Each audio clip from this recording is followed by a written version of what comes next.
On se trompe quand on veut imposer la durée d'une transition à un État en transition. C'est une erreur. Parce que chaque État, et particulièrement ici, chaque pays a ses réalités.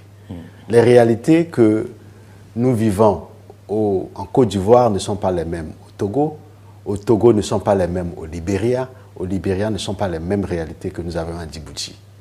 Donc chaque pays a ses réalités et avec ses acteurs sur le terrain. Donc venir rester chez soi, et c'est ce que nous reprochons aux donneurs de leçons aujourd'hui par notre discours. Ne restez pas, je ne peux pas rester moi à Lomé ici et aller dire aux Maliens, aux Guinéens, aux Burkinabés, aux Nigériens ce qu'ils vont faire. Qui suis-je pour le dire?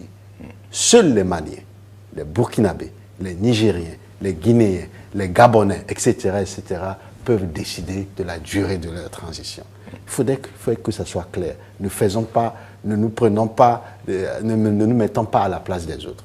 Donc la durée de la transition dépend des pays et des réalités de chaque pays. Donc quand on est dans cette dynamique-là, on laisse les gens dire, mais non, vous allez me demander, est-ce qu'on peut, vous et moi aujourd'hui, donner une durée de transition au Mali, en Guinée, au Gabon, au Burkina, au Niger? Non, je pense que c'est aux acteurs sur le terrain d'apprécier, quand je dis acteurs politiques, les acteurs politiques, et ceux qui dirigent la transition, d'apprécier, de décider d'aller aux élections, tout en sachant.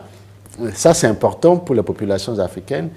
Une chose est d'aller aux élections, mais une chose aussi est d'assurer le développement de son pays. C'est-à-dire que parfois, on pense qu'aller aux élections, c'est ce qui est plus important dans la démocratie et que les élections vont résoudre tous les problèmes. Ce qui est faux. On a vu ça avec tous ces pays. Les pays dont nous parlons aujourd'hui, il y a quelques années, étaient cités comme les pays exemples.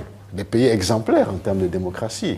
Moi, je suis enseignant, j'ai enseigné à mes étudiants la démocratie malienne, qui était totalement décentralisée, depuis la base, les communes.